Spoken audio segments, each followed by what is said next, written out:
우리는 거칠 것 없는 사랑을 밤낮 없이 이어나가기 시작했습니다.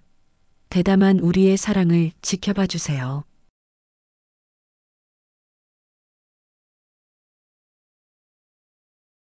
그로부터 한 달이 지났습니다. 저와 헌수는 완전히 서로에게 빠져 있었습니다. 헌수는 이제 거의 매일 밤 제 집에 머물렀습니다. 아니, 머무는 정도가 아니었습니다. 그는 제 집을 자신의 아틀리에로 만들어버렸습니다. 거실 한쪽에는 그의 카메라와 렌즈들이 가지런히 놓여 있었고, 침실 벽면에는 제가 담긴 사진들이 가득 붙어 있었습니다. 창가에 기대어 있는 모습, 샤워 후 물방울이 맺힌 어깨, 잠든 얼굴까지. 그는 제 모든 순간을 담고 싶어 했습니다. 저는 거울을 볼 때마다 세월이 남긴 흔적을 의식했지만 그의 카메라 앞에서는 그 모든 것이 의미를 잃었습니다. 54세의 제 몸을 예술로 바라봐주는 그의 눈빛이 좋았습니다. 그는 제 몸의 굴곡과 세월이 새긴 자국마저 사랑한다고 속삭였습니다. 때때로 저는 스스로에게 물었습니다. 나는 왜 이렇게까지 이 사람에게 끌리고 있을까? 나도 모르게 미쳐가고 있는 건 아닐까? 하지만 동시에 느꼈습니다. 그래도 지금 이 순간만큼은 살아있음을 실감한다라고. 우리는 집에 들어오면 한시도 떨어지지 않았고 헌수는 그럴 생각이 전혀 없다는 듯 내 주변만 맴돌았습니다. 마치 어린아이가 엄마 치맛자락을 놓지 않고 졸졸 따라다니듯. 그는 내 뒤를 좁은 집안에서 놓칠세라 쫓아다녔습니다. 화장실 좀 가게 둬요 라며 내가 핀잔을 줄라치면 어색한 웃음을 지으며 거실로 돌아가 앉곤 했습니다. 두 사람만의 공간은 언제나 후끈했습니다. 그는 사랑에 겨워 못 참겠다는 듯 틈만 나면 나를 안고 뺨을 부비고 입을 맞추고 안아주었습니다. 차를 마시면서도 밥을 먹으면서도 그는 뽀뽀를 쉬지 않고 해댔습니다. 아이 참 입술 부르트겠어. 내가 다 늙은 나이에 나도 모르게 어리광스럽게 투정 아닌 투정을 부리면 그 모습이 더 귀엽다고 엄마뻘인 저를 제 여동생 다루듯 아이고 예뻐라 하면서 뺨을 어루만져 주었어요. 이 나이에 회춘을 하는 것도 아닌데 나는 나도 모르게 얼굴이 붉어지고 누가 들을까 부끄럽기까지 했습니다.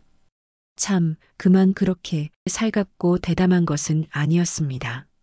저도 어느새 그의 그런 애정 표현에 물들었는지 나른한 주말 오후 그가 소파에 누워 잠깐 낮잠에 빠지면 그의 길게 누운 몸 위로 아이처럼 올라가 그의 입술에 키스를 하면서 그를 깨웠습니다. 그가 일어나 짓궂게 나를 안으면 금방 그를 깨운 걸 후회하곤 했지만 마치 젊은 시절 연애하던 처녀처럼 가슴이 두근두근 설레었습니다. 우리 둘만의 비밀 공간은 그렇게 사랑과 애정으로 붉게 물들고 있었습니다. 시간이 지나면서 우리의 사랑은 점점 더 대담해졌습니다. 이젠 시간도 장소도 가리지 않았습니다. 그날은 헌수의 지인 아버지 장례식이 있던 날이었습니다. 그의 절친한 친구이기에 오래 있어주고 싶다며 어머니와 떨어져 있기 싫은데 같이 가요 하는 바람에 나도 그가 없는 집안이 이제는 쓸쓸해 같이 나섰습니다. 물론 입구에서부터는 따로 움직였지만 그의 주변에서 10발자국 이상은 떨어지지 않고 움직였습니다. 하지만 알지 못하는 사람들 속에 덩그라니 혼자 있기는 참 어렵더군요. 그저 그 사람을 쳐다보기만 할 뿐 여자 혼자 와서 처신하기는 무척 어려운 장소였어요. 그런 빈소의 공기가 답답해서 저는 뒤편 주차장으로 나왔습니다. 향냄새와 사람들의 억눌린 울음소리가 귓가에 맴돌며 숨이 막혔어요. 차가운 밤 공기에 잠시 몸을 맡기고 있었습니다. 자정 무렵이었고 대부분 돌아갔기에 한적한 주차장엔 주차된 차창에 반사된 불빛만 어른거렸습니다. 그때 헌수가 곧바로 따라 나오더군요. 왠지 미안한 애라고 생각하고 있는데 그가 잿빛 조명 아래에서 제게 다가와 벽에 기대게 하더니 그냥 멀거니 어머니를 보기만 하자니 너무 답답해 미칠 것 같았다고 속삭였습니다. 아이 여기서 이러면 안 돼. 너무 가까이 다가오는 그의 얼굴을 장난스럽게 밀며 제가 말했지만 그의 숨결은 이미 너무 가까웠습니다. 또 이런 데서 이 아줌마를 어쩌려고 이래? 남들이 보면 어쩌려고. 떨리는 두 손으로 그를 밀며 스스로를 붙잡으려 했지만 제 마음은 이미 익숙하게 그를 받아들이고 있었습니다. 심장이 또 요동치며 흔들리고 있었습니다. 미쳤지. 이 젊은 남자를 어쩌면 좋아. 나는 왜 이 사람이 앉기만 하면 무장해제가 되는 걸까? 나는 왜 이 순간을 거부하지 못하는 걸까? 이곳이 엄숙한 장례식장이라는 걸 알면서도 들키면 신문에 날 만한 중년 아줌마와 청년의 엄청난 스캔들거리인 줄 알면서도 우린 떨어지지 않았다. 누군가가 본다면 이렇게 기사가 나오지 않을까? 불륜의 중년 여자와 어리석은 청년이 엄숙하고 경건해야 할 고인의 장례식장에서 폐륜을 저질렀다라고. 하지만 그런 건 아무 관계 없었다. 미쳐있는 우리들에겐. 주차장의 고요 속에서 우리는 서로의 품을 거칠게 찾았습니다. 죽음의 냄새가 감도는 공간에서 오히려 삶이 더 절실히 느껴졌달까. 그가 제 목에 입술을 대고 어머님하고 부를 때마다 온몸이 전율했습니다. 저는 이런 상황이 두려운데라고 생각하는 동시에 도저히 벗어날 수 없구나 하는 모순된 감정을 느끼며 터질 듯 북받쳐 오르는 숨을 달랬습니다.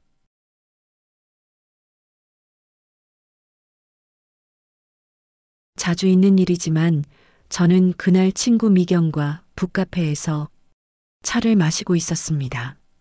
서가마다 책이 빽빽하게 꽂혀 있었고 포근한 조명이 만들어내는 고요한 분위기 속에서 카페에는 커피 향이 달콤하게 은은히 퍼져 있었습니다.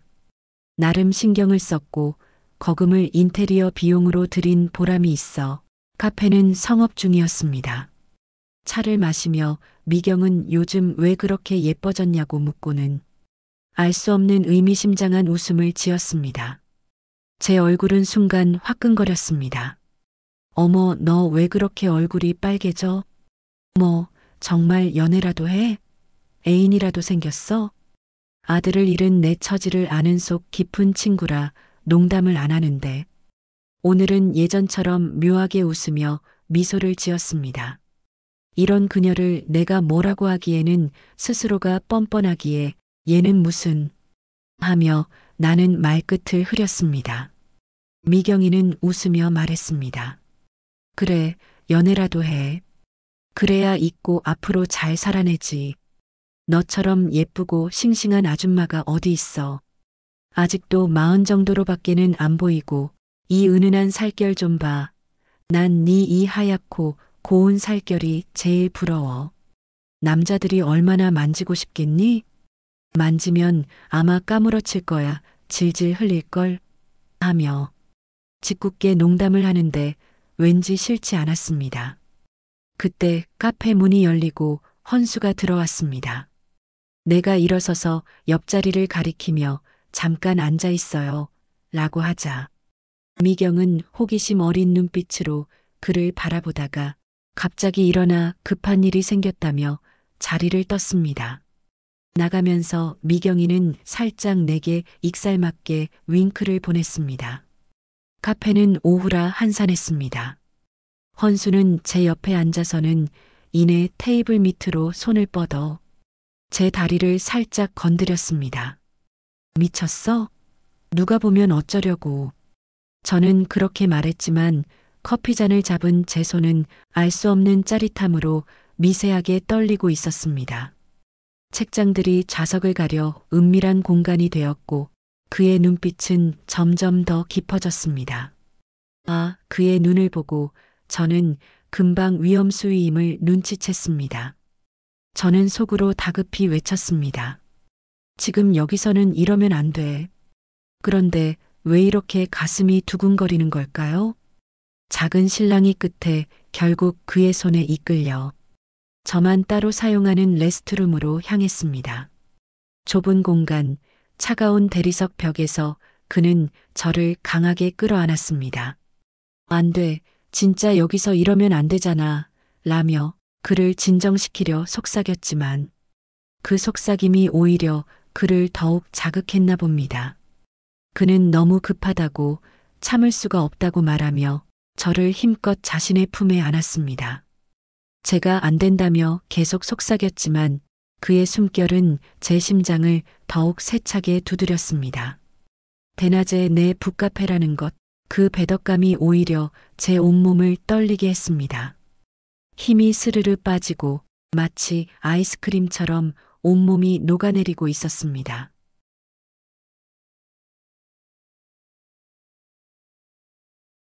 헌수는 자주 영화를 보러 가자고 했습니다. 나이 차이가 많이 나는 우리를 보는 사람들의 시선이 두려워 머뭇거렸지만 그는 예약하면 되고 어두운 곳에서는 괜찮다고 말했습니다. 우리는 일부러 늦은 시간 상영관 맨 뒷줄을 예약해 앉았습니다. 불이 꺼지고 스크린에 빛이 퍼질 때 극장 안은 숨결마저 묻히는 듯한 어둠에 잠겼습니다. 팝콘 냄새와 차가운 의자 촉감이 이상하게 긴장을 더했습니다. 헌수는 팔걸이를 올리고 제 곁으로 바짝 붙었습니다. 빈틈없이 착 붙어 내 손을 당겨 잡았습니다. 아이, 영화나 보라니까. 제가 속삭였지만 그의 손길은 이미 제 손을 잡았고 깍지를 끼웠습니다. 사람들이 있잖아. 보면 어떻게 해? 왜요? 우리가 무슨 죄를 지었어요? 어머닌 가끔 보면 너무 예민해요. 라며 그가 당당하게 말하고는 잡은 내 손을 입으로 당겨 가볍게 내 손에 입을 맞추었습니다. 그의 입술이 닿은 손등은 마치 불에 댄 것처럼 화끈했고 복부 아래 어디선가 짜르르 전율이 일었습니다. 나는 그의 손끝만 닿아도 무슨 센서가 있는 것 마냥 매번 짜릿했고 정신이 나가는 것 같았습니다. 동시에 누가 볼까 두려웠고 그들의 비난이 경멸의 눈빛이 예상되며 겁이 나고 두려웠습니다. 그런데 왜 나는 멈추지 못할까요? 혹시 들키면 어떻게 하지? 하면서 말이에요. 하지만 멈추기엔 늘 그의 손길은 너무 부드럽고 짜릿했고 그의 숨결은 매 순간 감미롭게 나를 간지럽혔습니다. 그래, 이 어둠이 우리를 숨겨줄 거야. 나는 근거도 없이 나쁜 상황은 없을 거라 위안하면서 숨가쁜 이 느낌을 중단시키지 않았습니다. 그의 숨결이 제 귀에 닿자 저는 또다시 저도 모르게 그의 품에 몸을 맡기고 말았습니다. 몇 번 누군가 뒤돌아보는 듯 했지만 확실히 어둠은 우리를 은폐해 주었습니다. 그 영화는 결국 나중에 다시 봐야 했었습니다.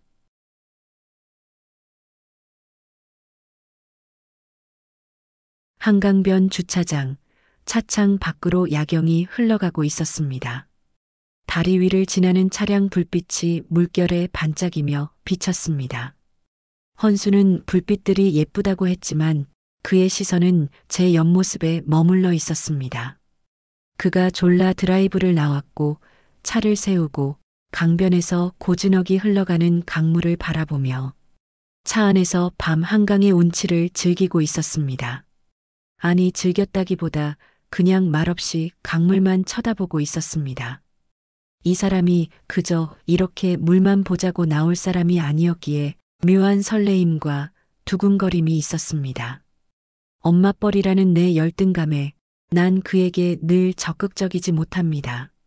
하지만 점점 젊고 역동적인 그와 사랑을 하며 나도 조금씩은 예전과는 달리 과감한 행동도 하고 표현도 적극적으로 하는 면도 있었지만 그래도 여전히 나는 대부분 소극적이었고 그가 행동하기를 기다리며 상황에 따라 가끔 나이에 맞지 않는 아양과 애교를 부리는 소심한 중년 아줌마였습니다. 오늘도 그랬어요. 뭔가 색다르고 항상 놀랄만한 기대를 하게 만드는 그였기에 그가 하자는 대로 따라 나왔고 이렇게 밤 데이트를 하고 있는 거였어요. 역시 그는 제게 몸을 기울여 키스했습니다. 다른 차에도 드문드문 사람들이 앉아 있고 엔진이 걸려 있음을 알기에 나는 그의 행동에 가슴이 떨리고 부끄러워졌습니다. 엉큼하게 막연한 설레임이 바로 이런 것인 걸 알면서도 나는 한껏 내숭을 떠는 아줌마가 돼버렸습니다. 차 안은 좁았고 그만큼 더 밀착된 느낌이 들었습니다. 오늘의 데이트는 그저 로맨틱한 설정이구나 했던 나는 그의 숨이 과도하게 거칠어지고 나를 안는 그의 체온이 너무 뜨거워짐을 느꼈을 때 그게 아님을 알았고 내 작은 심장이 그제야 난리를 치며 미쳐 날뛰었습니다. 여기서 이러면 안 되잖아. 누가 보면 어떡해. 너무 불안해. 응, 집에 가자. 집에 가서. 제가 말했지만 그는 썬팅이 되어 있어 괜찮다고 속삭이며 제 손을 꼭 잡았습니다. 조수석을 뒤로 젖히고 우리는 서로를 끌어안고 한참이나 놓지 않았습니다. 그의 사랑에 양보는 없었습니다. 창밖의 불빛은 저 멀리 흘러가는데 내 온몸과 마음은 지금 이 차 안에 갇혀버렸습니다. 그런데 두려움보다 더 큰 건 내가 이젠 정말 한순간도 그에게서 벗어나고 싶지 않은 마음이었습니다. 오늘도 그는 꿈결 같은 부드럽고 황홀한 늪으로 나를 한없이 자꾸자꾸 끌어들였습니다.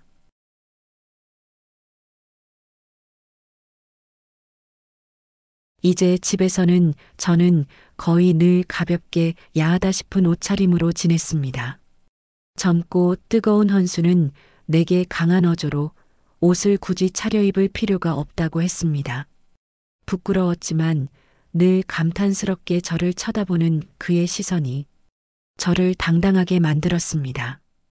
어느새 일상 속에서도 자유롭게 즐기고 웃고 있는 제 자신을 발견했습니다. 그는 나의 작은 순간마저 사진으로 남겼습니다. 요리하는 모습, 자고 있는 모습, 창가에 앉아 책을 읽는 모습들을.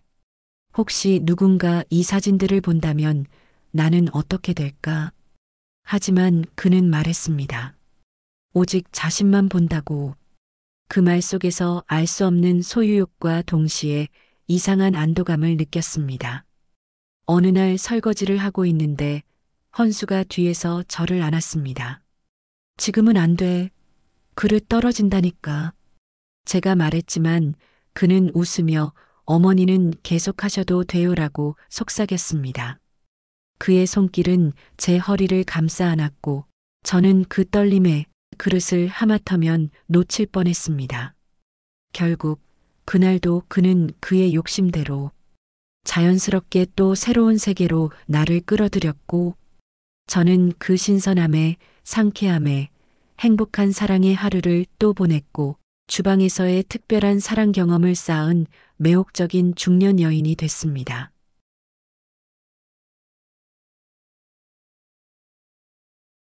그 무렵부터 주변의 시선이 점점 느껴지기 시작했습니다. 아래층 박 여사가 아파트 현관 앞에서 저를 붙잡더니 요즘 밤마다 남자분이 오시는 것 같다고 말했습니다. 얼굴이 화끈 달아올랐습니다. 뭐라고 하려는 건 아닌데 소음이 좀 심한 것 같아요. 쿵쿵거리고 아들 친군가 하며 돌아서며 중얼거리는 그녀의 말에는 의심, 호기심, 그리고 은근한 비난과 경멸의 뉘앙스가 섞여 있었습니다. 또 며칠 후 마트 계산대에서 두 여자가 수군거리는 소리를 들었습니다. 603호 그 여자 젊은 남자랑 산다더라. 20살은 더 어려 보인다지? 아들뻘이라잖아. 아들 먼저 간 건 안 됐긴 한데 좀 그렇지 않아? 보기 그러네.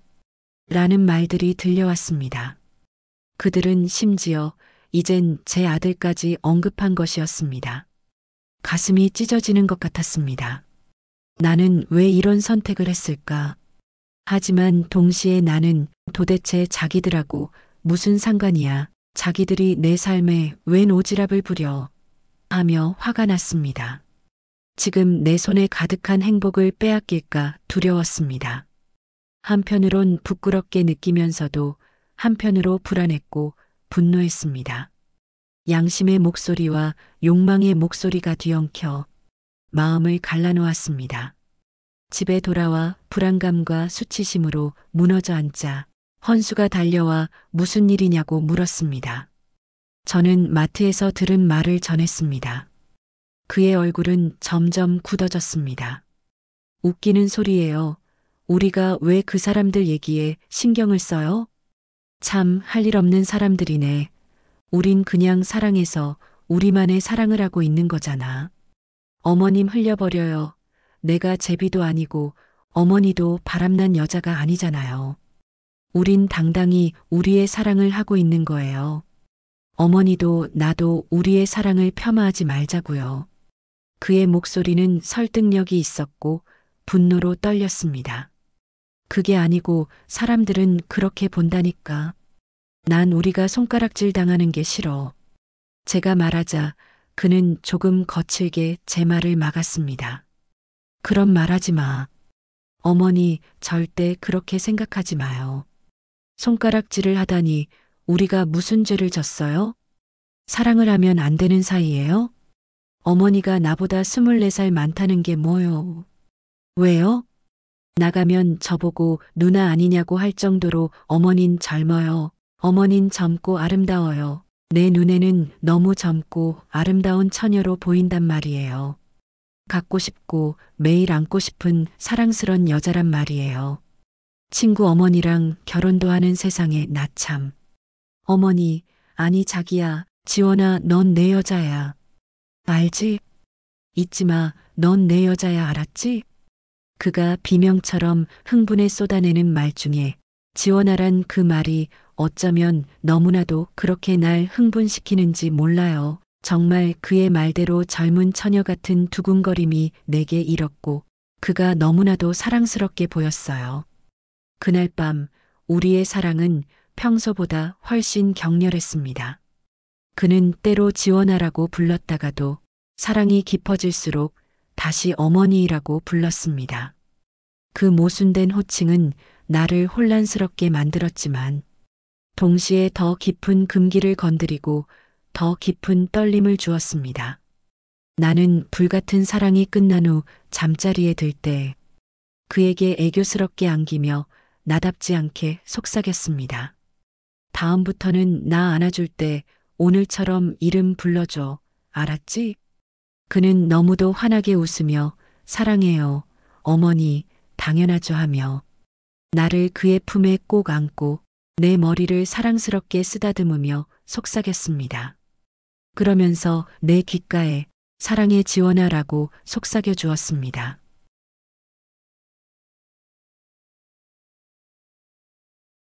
며칠 후 헌수의 개인전이 열렸습니다. 그는 저더러 꼭 함께 가달라고 간청했습니다. 오랜 망설임 끝에 결국 저는 그 옆에 서기로 했습니다. 갤러리에는 많은 사람들이 와 있었습니다. 헌수의 대학 동기, 사진계 인사들, 지인들, 그리고 그들의 시선이 저에게 쏠렸습니다. 한 중년 남성이 축하한다며 다가와 물었습니다. 이분은 누구십니까? 라고 묻자 잠시 망설이던 헌수는 대답했습니다. 저에게 가장 소중한 뮤즈이십니다. 순간 갤러리는 조용해졌습니다. 수많은 시선이 저를 향했습니다. 호기심, 추측, 은근한 비난이 뒤섞인 눈빛이었습니다. 나는 그들의 눈빛을 견딜 수가 없었습니다. 나를 보는 것이 아니라 우리 둘의 관계를 재단하는 것 같았습니다. 결국 나는 먼저 자리를 나설 수밖에 없었습니다.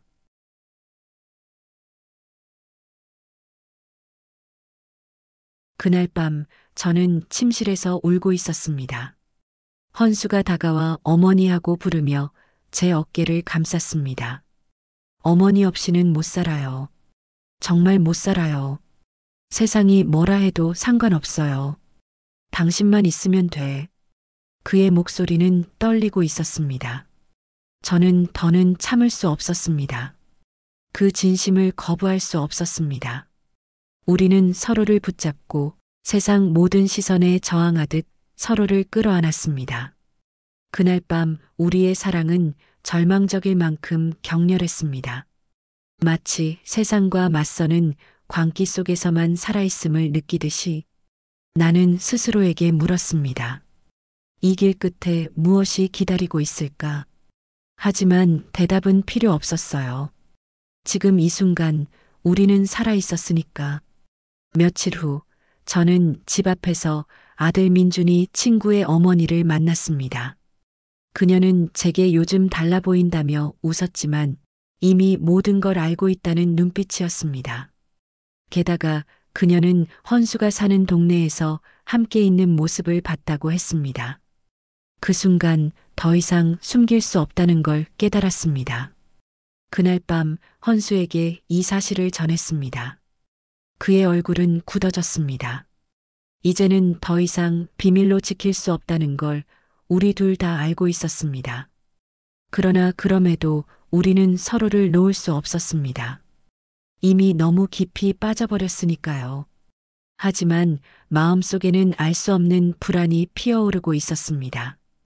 곧 더 큰 시험이 우리를 기다리고 있다는 것을 예감하며 우리는 불꽃 같은 사랑 속으로 더 깊이 빠져들었습니다.